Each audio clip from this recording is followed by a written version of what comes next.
नमस्कार दोस्तों, स्वागत है आप सभी का हमारे YouTube चैनल ज्योतिष फरादेश विज्ञान पर। आज बड़े लंबे अंतराल के पश्चात मैं आप सभी ज्योतिष प्रेमियों के समक्ष, आप सभी वेद प्रेमियों के समक्ष वेद पठन पाठन कार्यक्रम के माध्यम से उपस्थित हुआ हूं। आप सभी लोग जानते हैं कि वेद पठन पाठन कार्यक्रम के माध्यम से हम सभी लोग सस्वर रूप से वेद पाठ को सीखने का प्रयास करते हैं, समझने का प्रयास करते हैं। आप सभी जानते हैं कि बिना स्वरों के मंत्र यदि हम पढ़ रहे हैं तो निश्चित रूप से उन मंत्रों का पूर्ण फल हम सभी को प्राप्त नहीं हो पाता। इसलिए जब आपको ये मंत्र आते हैं सस्वर रूप से तो निश्चितया भगवान के समक्ष सस्वर रूपी मंत्रों का ही पाठ करना चाहिए। भगवान इन सस्वर रूपी मंत्रों के पाठ को सुन करके बड़े प्रसन्न होते हैं। आज की वीडियो से पूर्व वेद पठन पाठन कार्यक्रम के माध्यम से अनेकों वीडियो में सस्वर रूपी वेद पाठ की चर्चा हम सभी लोगों ने करी। उदात्त, अनुदात्त, स्वरित, इन तीनों स्वरों को हम सभी लोगों ने समझा। हरि ओम गुरु परंपरा से प्राप्त होता है, कितनी प्रकार से किया जाता है, कितने प्रकार से लोक में प्रचलित है, इन सारे विषय वस्तुओं की चर्चा पूर्व की वीडियो में मेरे द्वारा की गई है। इसलिए अभी तक आप सभी लोगों ने वह वीडियो नहीं देखी है तो आपसे विनम्र प्रार्थना है, अगर आपको वेद पाठ में रुचि है, वेद पाठ आप सस्वर रूप से सीखना चाहते हैं तो पूर्व की वीडियो को आप एक बार अवश्य रूप से अवलोकित करें।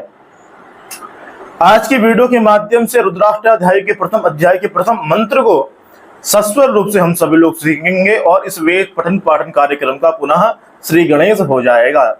इसलिए आप सभी लोगों से निवेदन है कि आप अगर सीखना चाहते हैं तो अपने प्रेमियों को सिखाना चाहते हैं तो अपने इस वीडियो को अपने प्रेमियों तक अवश्य रूप से पहुंचाएं।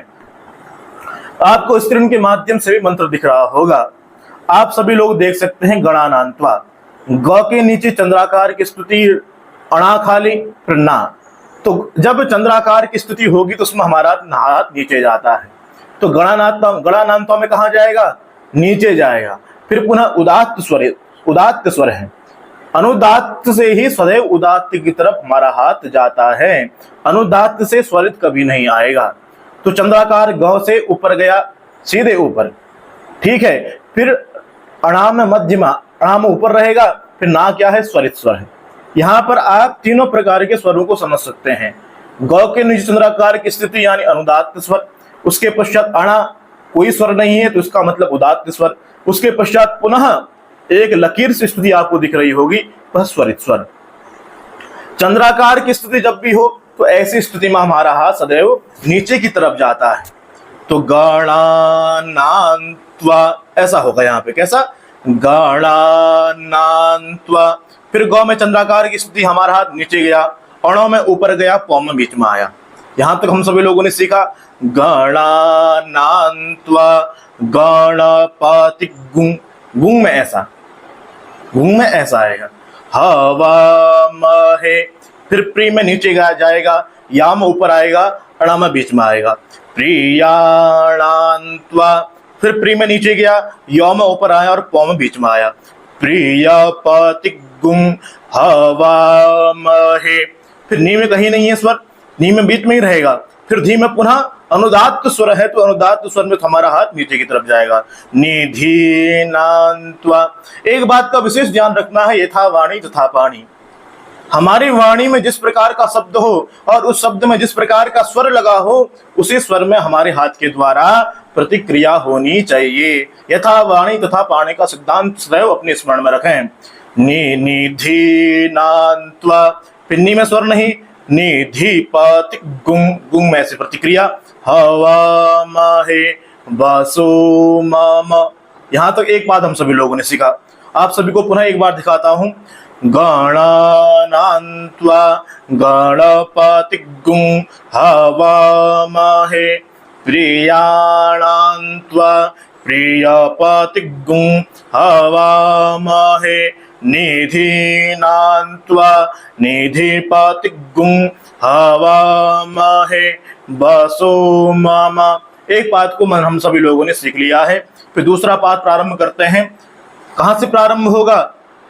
स्वरित में स्वर है तो इसका मतलब उदात्त से प्रारंभ होगा, क्योंकि अनुदात्त से स्वरित में आ नहीं सकता, इसलिए कहां से हमारा हाथ स्वरित में आएगा? उदात्त से। कहां से आएगा? उदात्त से। अनुदात्त से कभी भी अनुदात्त से मध्य में आ नहीं सकता है, इसलिए उदात्त का विकल्प ही हम सभी लोगों ने सही चुना। आहम यथावाणी तथावाणी, आहम जानी। फिर गर्भ, भ में कहा है? गर्भधमात्वम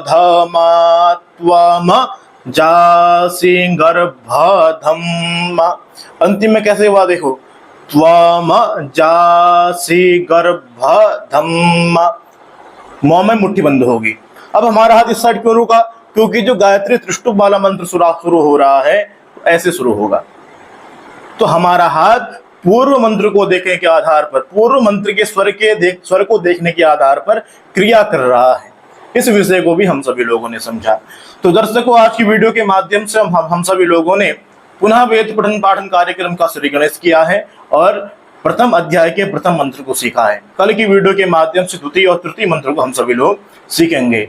आज के लिए बस इतना ही। पुनः उपस्थित होंगे नई वीडियो के साथ, तब तक के लिए धन्यवाद।